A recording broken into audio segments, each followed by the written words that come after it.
the chapters we're looking at today start a different kind of focus, all right? And, We're not plundering somebody. well, we don't have to. We're still, the Okay, world's coming, the world's horrible and all this stuff, but, it's mixed in with, some other, some more positive pieces. I know, yeah, I know. So be looking for those.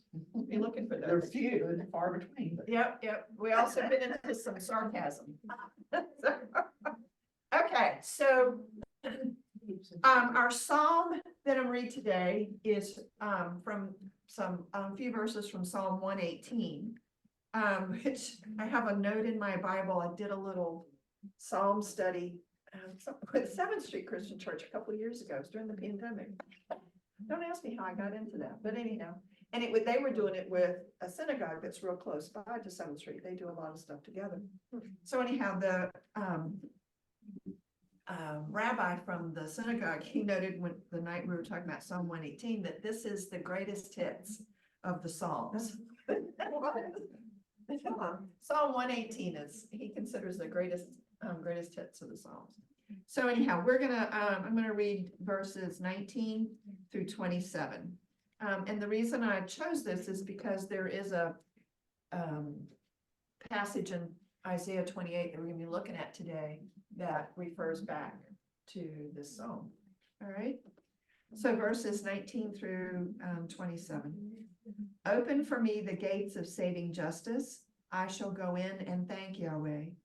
This is the gate of Yahweh where the upright go in. I thank you for hearing me and making yourself my savior. The stone which the builders rejected has become the cornerstone. This is Yahweh's doing, and we marvel in it. This is the day which Yahweh has made, a day for us to rejoice and be glad. We beg you, Yahweh, save us. We beg you, Yahweh, give us victory. Blessing in the name of Yahweh is he who is coming. We bless you from the house of Yahweh. Yahweh is God. He gives us light. Amen. So that's verses 22 through 24 and talking about the cornerstone. So be thinking in terms of all the other passages you've heard through the years that talk about the cornerstone, the rock, those kinds of things. So, all right. So to Isaiah chapter 28 is where we are today. And so the last several chapters we've talked about have been a lot of doom and gloom. We talked about the destruction of all the, or the bad things happening to all the surrounding countries, the last few chapters, but now chapters 28 through 33 focus back on Judah. Okay. And some of these writings are thought to predate just before Assyria attacks, moves in and takes over Israel and Judah. I want to talk a little more background. We've talked about this a little bit before, but as I was reading this week, I got a little bit better clarity about some of this. We talked about how the name Ephraim is synonymous with Israel. All right, that those two names are used interchangeably. We have to remember that Israel really had two connotations. First, Israel as God's people. So all the Jews, all right, that's one connotation. But the other is the geographic Israel, up on the map there. Cassie, if you point to that big green section, that was geographic Israel. So there's, the Jews now prior to the invasion by the Assyrians, they had divided into basically two nations, Judah, the purple part, and then Israel, the green part. Okay. And what two tribes were in Judah? I don't remember. If I look on the map, I can tell you. Negreb. It's Benjamin and Judah. Oh, Benjamin and Judah. Okay. What's Negreb? Do you know, Harold? I know it wasn't not Southern Kingdom. It was just Benjamin and Judah with the Southern Kingdom. So it had to be northern. Okay. And the other two were in Israel. right? Right. I mean, Okay, of the What else? tribes, of the 12 tribes, that's how it's split. right. Two Yeah. in Judah and 10 in Israel. Right. Okay, all right. So, Hey, Harold, your audio is so much better today. It's fantastic. It's really good. I don't know what you did. Maybe it got a rest or something. No, I actually have a real microphone now. Oh, good. well, It's really It's good. 1,000 good. times better. We can actually Good, hear good. what you're saying. Good, good, good. yeah. Well, much to Okay. your chagrin, Oh, No, no, we're I glad to have you back. We're glad to have you Yes. back. Depends on whose week it is to be right. that's correct. Yeah. Oh, okay, so, chapter 28. I don't know if anybody else's Bible does this, but mine, the title for or the first paragraph or first few verses of 28 is titled Against Samaria. All right, and Samaria was in Israel. I think it's sort of like in the middle. Yeah, It's right here. okay, all right, and Samaria was sort of considered the capital, so to speak, of Israel. All right, so the city of Samaria is, my Bible says, is referenced in this. All right, So And- Kathy, I always thought that the Jewish people and the Samaritans disliked each other intensely, so are the Samaritans Jewish or not? Absolutely, they're right. Jewish. Yeah, and So why did they dislike each other so much if they were Jewish? because when the Assyrians invaded Israel, the northern kingdom, the people that were left intermarried, took on their gods, various things like that. They didn't stay pure with the Israeli, thoughts and culture. So the southern kingdom grew to hate them because they were not pure anymore. I see. But they were very much But they were- Jewish, intermarried Jewish. Interesting. I always assumed they were not Jewish, okay? and Good they to know. still, the Samaritans are still exist. How they do it? Huh. Very small. There was an article I read a few years ago, very small community. And, they're, one of their big things they hold on to is that you only marry another Samaritan. Wow, And so that's gotten pretty that's tricky interesting. over the, Yeah. as far as there being a smaller community, there's a smaller gene pool, that kind of thing, so.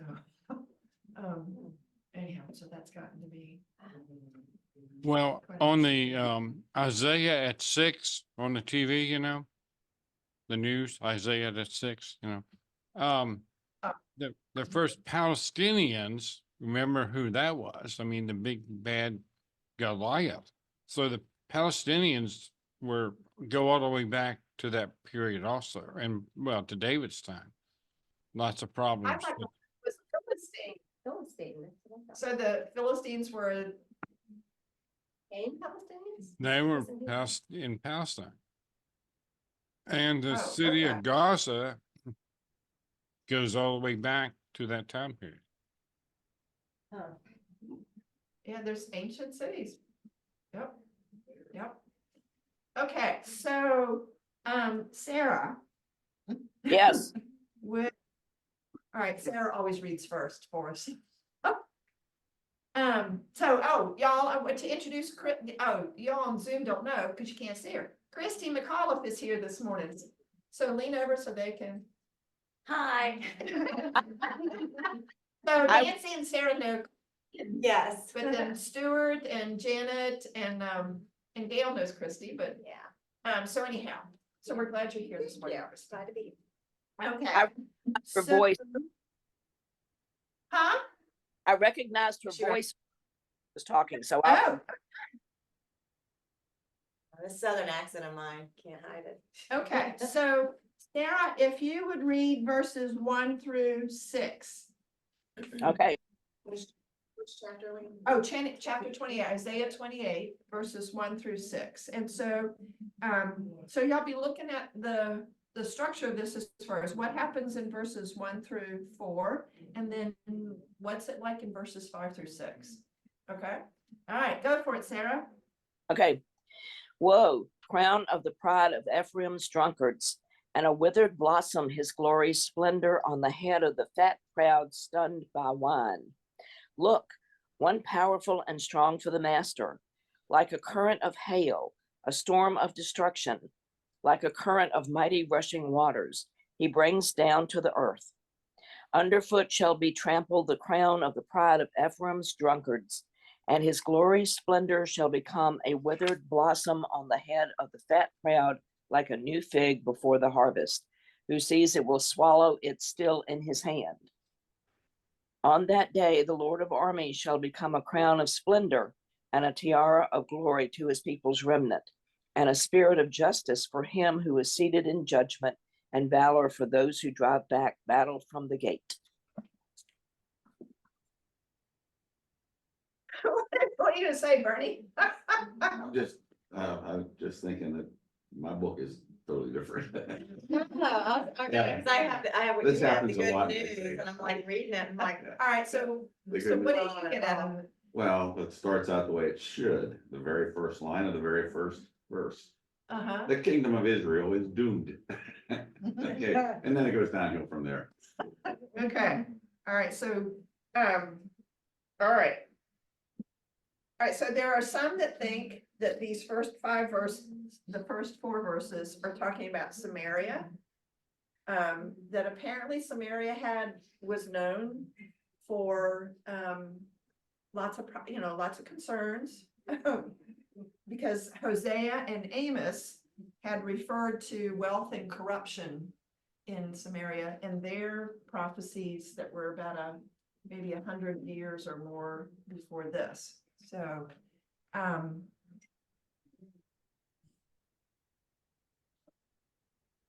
right, so it says, so if you're reading this, a lot of them, it sounds like they're talking about Ephraim, whereas my Bible makes this designation that it's about Samaria. Does anybody else's? Yours doesn't say anything about Israel. just Israel, right? Right. which Bible are you reading? Mine is the Jerusalem Bible, which is anyhow, it's a little bit different translation. Yeah, there's a heavy Catholic influence Yeah. with the Jerusalem Bible, the New Jerusalem Bible. So, Part of it's in Latin. Wait, they just do that. all right. So then verses 5 and 6, do you see a contrast with verses 5 and 6?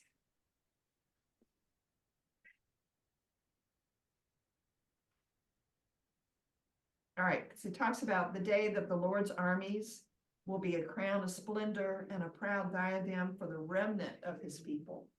So for the rest of his people, there is going to be a time when things are going to be a crown of splendor, that things will be better. A spirit of fair judgment for him who sits in judgment, and the strength of those who repel the assault on the gate. So, all righty. Anything else anybody wants to add? Sarah, does your Bible have any other notes about this passage? No, it just says that Ephraim is about Israel, and that basically this is a warning for Judah. Right. Right. Yep. And that hope will come. That hope will come. Yeah. And that the devastation won't be the last word. All right. When somebody reads, all right, so the next passage is verses 7 through 14, but I want to go through, in 7 through 13. I want to go through and highlight, note a couple of things. So in the next passage, if you look at verses 10 and 13, all right, where it's probably translated, and I want to note this so that when we get to read through it, you kind of can hear, all right? To me, I read this as kind of some sarcasm, all right?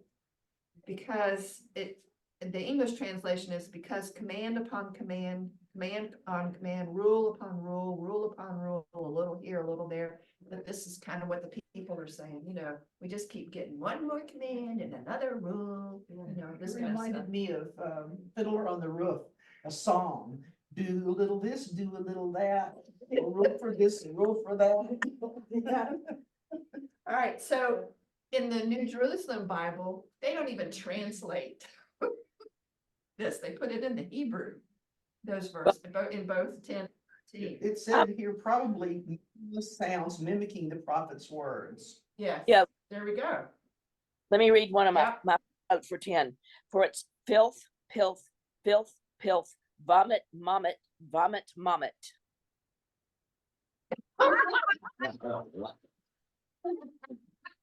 That when you hear these words in the Hebrew, that's kind of what, it's kind of like that It's like, colloquialism. Blah, blah, blah, blah, blah, blah. it's like Snoopy when they're interpreting what Snoopy hears. Blah, blah, blah, squirrel, blah, blah, blah, blah. Right, because the Hebrew reads sav lasov, cav lakov, zir sham. What verse is that? That's Verse 10. That's the Hebrew. Chapter 28, right? Yeah. Yep, chapter 28. All So funny. right, so go ahead and read, what is the good news Bible? Oh, 7 and 8 are more like the old fraternity parties I went to. So. Definitely, yeah. Even the prophets and the priests are so drunk that they stagger. They have drunk so much wine and liquor that they stumble in confusion, and the prophets are too drunk to understand the visions that God sends them. And the priests are too drunk to decide the cases that are brought to them. The tables where they sit are all covered with vomit, and not a clean spot is left. Isn't that awesome? That's a frat party. That is. That's goes through verse 10. No, that's just 7 and What is- 8. Oh, all right, what does verse 10 say? Read. 9 and 10, okay, they complain about me. They say, what does this man think he's teaching? Who needs his message? It's only good for babies that have just stopped nursing. He is trying to teach us letter by letter, line by line, lesson by lesson. Letter by Okay. letter, line by line. All right, Yeah, that's yeah. what the real Bible says. Okay. All right, so So, how about going ahead, Bernie, and reading 11 through 13? That's so much. If you won't listen to me, then God will use foreigners speaking some strange sounding language to teach you a lesson. He offered rest and comfort to all of you, but you refused to listen to him. That is why the Lord is going to teach you letter by letter, line by line, lesson by lesson. Then you will stumble with every step you take. You will be wounded, trapped, and taken prisoner. There you go. Yeah. That is just like a frat party. I think it always ended up with the cops coming.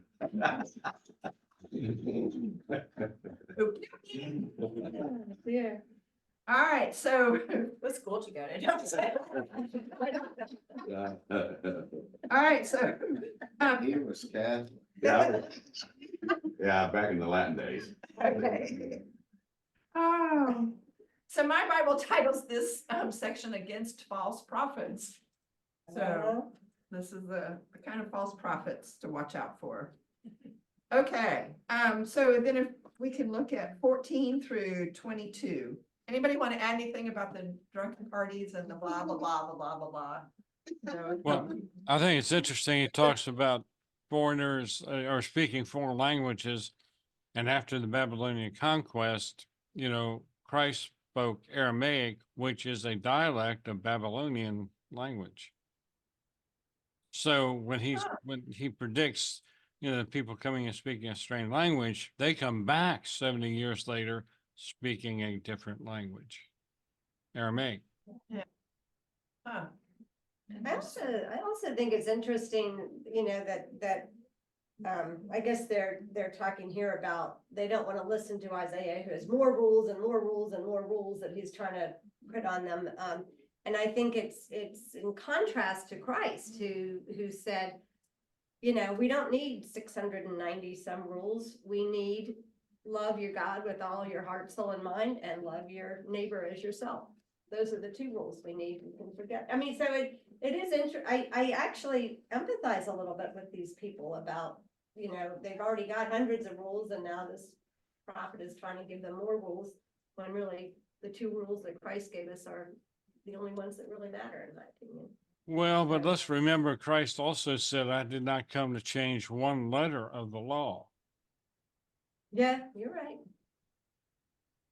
But he sums it up. But in which, But he two- sums it up. but which law is he talking about? The law, the 600 and some that they made after, or the 10 Right. Commandments? Right. Well, he said the law and during his time, it was all 600 that was being, abided by, and that was enforced by the temple, the Sanhedrin. Yeah. Didn't. And he didn't, he in fact broke some of those laws himself and. So you it's, know, well, I guess what has struck me, sorry for my poor grammar, but over the, the course of my time in my studies or whatever, sort of like what you were saying, Cassie, the evolution of this faith journey in trying to understand how this all works, what is God saying to us, and how does this all work? And so here we've got this prophet or prophets, back in 700 BC to 500 BC, trying to tell the Jewish people, some things to pay attention. I'm sorry if I almost hit you. But, Wake me up. oh, okay. So, this ongoing evolution, and the message of, hey, you guys are, from reading here in Isaiah, this message of you guys need to be paying attention. We're going to get more into this in this next chapter. Balanced out with, there is hope, there is hope. And And who would have That thought it helps. would have came from the Khomeinis? the Khomeinis, what do you Yeah, mean? well, Who are the, who saved them in Babylon? oh, the Persians did. Yeah, which became, Oh, much later down the road. Right. Yeah, right. So, but even they have evolved too. So, we all have evolved, every one of us has evolved and changed. So they took a hard left turn. Yeah, some took a hard left turn, some took a hard right turn. and Yeah. some followed the false prophet, Muhammad. Okay, all right, so verses 14 through 22. Anybody like to read that? I can read that. Okay, Listen then to the word of the Lord, you arrogant men who rule this people in Jerusalem. You say, we have made a treaty with death and signed a pact with Sheol, so that when the raging flood sweeps by, it shall not touch us. For we have taken refuge in lies and sheltered behind falsehood. These then are the words of the Lord God. Look, I am laying a stone in Zion, a block of granite, a precious cornerstone for a firm foundation. He who has faith shall not waver. I will use justice as a plumb line and righteousness as a plummet. Hail shall sweep away your refuge of lies, and floodwaters carry away your shelter. Then your treaty with death shall be annulled, and your pact with Sheol shall not stand. The raging waters will sweep by, and you will be like land swept by the flood. As often as it sweeps by, it will take you. Morning after morning, it will sweep by, day and night. The very thought of the tidings will bring nothing but dismay. For the bed is too short for a man to stretch, and the blanket too narrow to cover him. But the Lord shall arise as he rose on Mount Perazim, and storm with rage as he did in the vale of Gibeon, to do what he must do. How strange a deed, to perform his work, how outlandish a work. But now have done with your arrogance, lest your bonds grow tighter, for I have heard destruction decreed by the Lord of hosts for the whole land.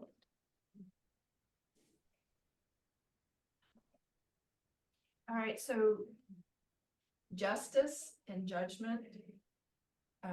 Remember those words because they come into the next chapter as well.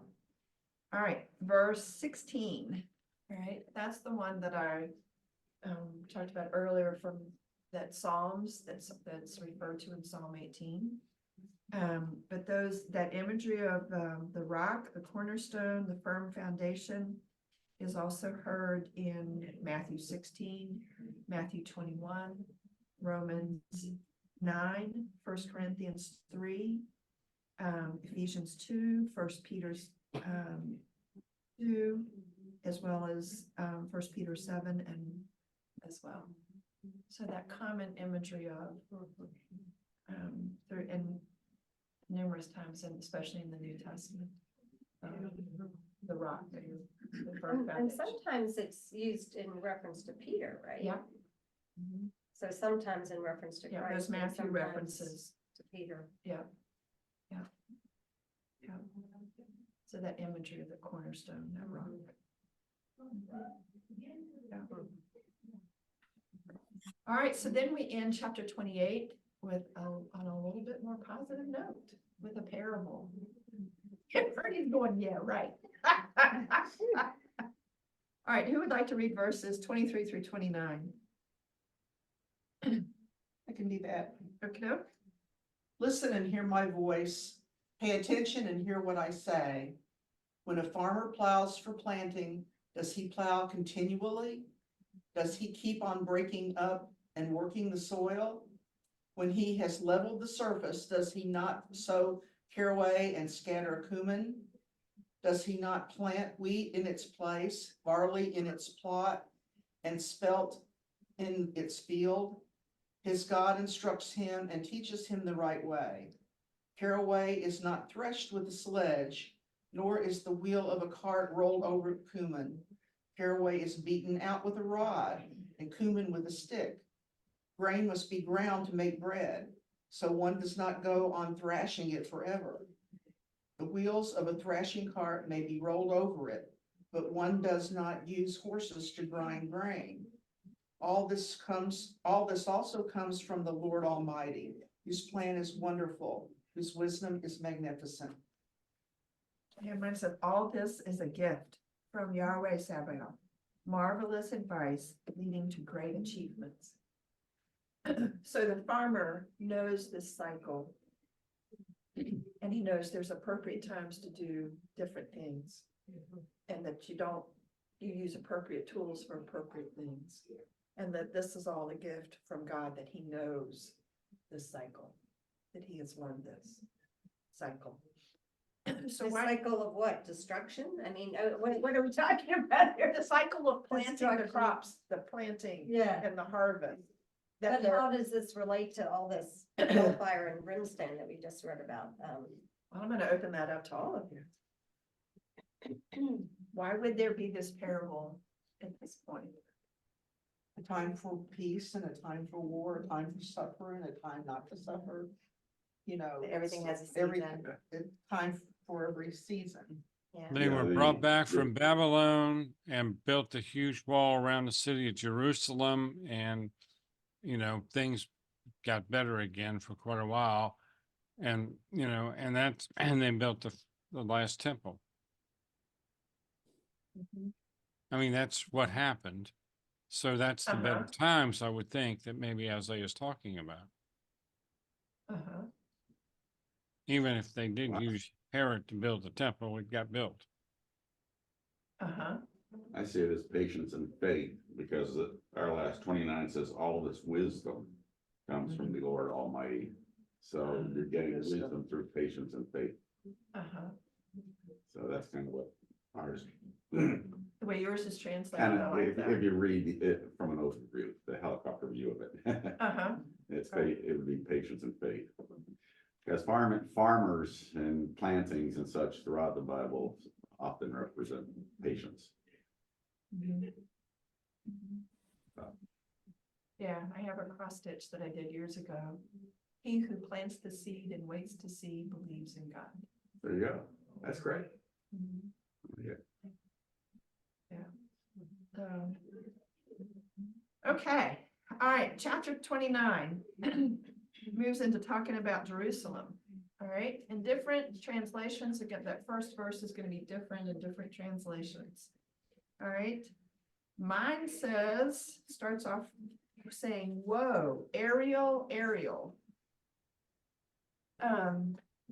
Golden Gay translates it, hey, God's hearth, God's hearth.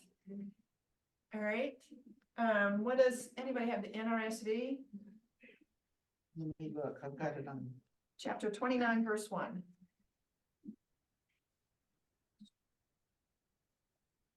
Yeah. Altar, yep, all right. Ariel is in the NRSV, Angelus, whatever. I know. Okay. Big word in this one. Any other different translations? Anybody else on Zoom or anything? Sarah, My- are you using your Hebrew Bible? Yes, I've got my Hebrew Bible and it is exactly like yours. Oh, Ariel? Yes, Okay. All right, so the word, and then somebody said altar. What is the good, yours says altar. Okay, all right, so Ariel, it does refer to part of the temple, the altar part where the animals were sacrificed. All right. So, so sometimes it's translated to say altar hearth. But Ariel is also used at times in Hebrew to refer to Jerusalem. Okay, so it's sort of a play on words here. With the altar being sort of the temple being the center, the main place. This is Almost big. every Bible I look at says Ariel Says so Ariel. far. Okay, This is bigger, the first sentence, God's altar, Jerusalem itself is doomed. okay. All right, yeah, because then mine says, whoa, Ariel, and Ariel is capitalized. With the city where David encamped. All right, so yours is translated more directly to say Jerusalem. Right. Ours does say that the city where David camped is doomed. Yeah, that's the next line. Oh, okay. I didn't get that far. Yeah. Okay. All right. First dude. Yeah. So this is a prophecy specific. So we talked about Samaria and Ephraim. Now we're talking about Jerusalem, which is just almost right on the border between Ephraim and Judah. All right. So if someone would read verses 1 through 12. All right, and we're gonna finish 29 today. All right, so 1 through 12. Somebody would read 1 through 12. Let me find the Bible. I can There do you that. go. Before. Want me to I do it? don't mind. Okay, Read it, Bernie's Bernie, got you it. do. Read it, Bernie. We'll see what yours says. Yeah, see. Okay, God's altar, Jerusalem itself is doomed. The city where David camped is doomed. Let another year or two come and go with its feasts and its festivals, and then God will bring disaster on the city that is called God's altar. There will be weeping and wailing, and the whole city will be like an altar covered with blood. God will attack the city, surround it, and besiege it. Jerusalem will be like a ghost, struggling to speak from under the ground. The muffled voice coming from the dust. Jerusalem, all the foreigners who attack you will be blown away like dust, and their terrifying armies will fly away like straw. Suddenly and unexpectedly, the Lord Almighty will rescue you with violent thunderstorms and earthquakes. He will send windstorms and raging fire. Then all the armies of the nations, attacking the city of God's altar, all their weapons and equipment, everything will vanish like a dream, like something imagined in the night. All the nations that assembled to attack Jerusalem will be like a starving person who dreams he is eating and wakes up hungry, or like someone dying of thirst who dreams he is drinking and wakes up with a dry throat. Do I go on? Through 12. Oh. Go ahead and be stupid. Go ahead and be blind. Get drunk without any wine. Stagger without drinking a drop. The Lord has made you drowsy, ready to fall into a deep sleep. The prophets should be the eyes of the people, but God has blindfolded them. The meaning of every prophetic vision will be hidden from you. It will be like a sealed scroll. If you take it to someone who knows how to read and ask them to read it to you, He will say that he can't because it is sealed. If you give it to someone who can't read and ask him to read it to you, he will answer that he doesn't know. Oh, Yours is probably very different. not terribly so. All right. Mhm. Okay. No, no. Okay. So lots of analogies for what would be, what it's like to not pay attention. It'll be a rough and tumble time. A rough and tumble time, right? So Golden Gay makes the point here that that Isaiah's point is that fire is now going to consume the altar and the hearth itself. It's a metaphor for destruction by enemies. All right, but miraculously, the destruction will be called off at the last minute. Judah will be delivered and its attackers unbelievably disappointed. And then he notes that later in Isaiah, in chapters 36 and 37, will relate how this came about. So our challenge is to remember that when we get to chapters 36 and 37. So then we go on to last bit of prophecy, and I'll read this part. All right. And there's encouragement coming here. The Lord then said, because this people approaches me only in words, honors me only with lip service, while their hearts are far from me, and reverence for me, as far as they are concerned, is nothing but human commandment, a lesson memorized. Very well, I shall have to go on astounding this people with prodigies and wonders. For the wisdom of its wise men is doomed, the understanding of any who understand will vanish. Woe to those who burrow down to conceal their plans from Yahweh, who scheme in the dark and say, who can see us? Who knows who we are? How perverse you are. Is the potter no better than the clay? Something that was made can say of its maker, he did not make me. Or a pot say of the potter, he does not know his job. Is it not true that in very short time, the Lebanon will become productive ground? Remember the cedars of Lebanon, right? So productive, you might take it for a forest. The day that the deaf will hear the words of the book, and delivered from shadow and darkness, the eyes of the blind will see. The lowly will find ever more joy in Yahweh, and the poorest of people will delight in the Holy One of Israel. For the tyrant will be no more, the scoffer has vanished, and all those on the lookout for evil have been destroyed. Those who incriminate others by their words, those who lay traps for the arbiter of the gate, and groundlessly deprive the upright of fair judgment. That is why Yahweh, God of the house of Jacob, Abraham's Redeemer, says this: no longer shall Jacob be disappointed, no more shall his face grow pale, for when he sees his children, my creatures, home again with him, he will acknowledge my name as holy, he will acknowledge the Holy One of Jacob to be holy, and will hold the God of Israel in awe.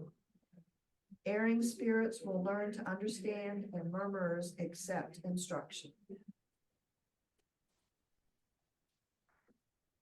So some hope that, Lebanon will become farmland, that forests will grow. Then those forests, probably, commentary said, made a note that probably meaning fruit trees, right?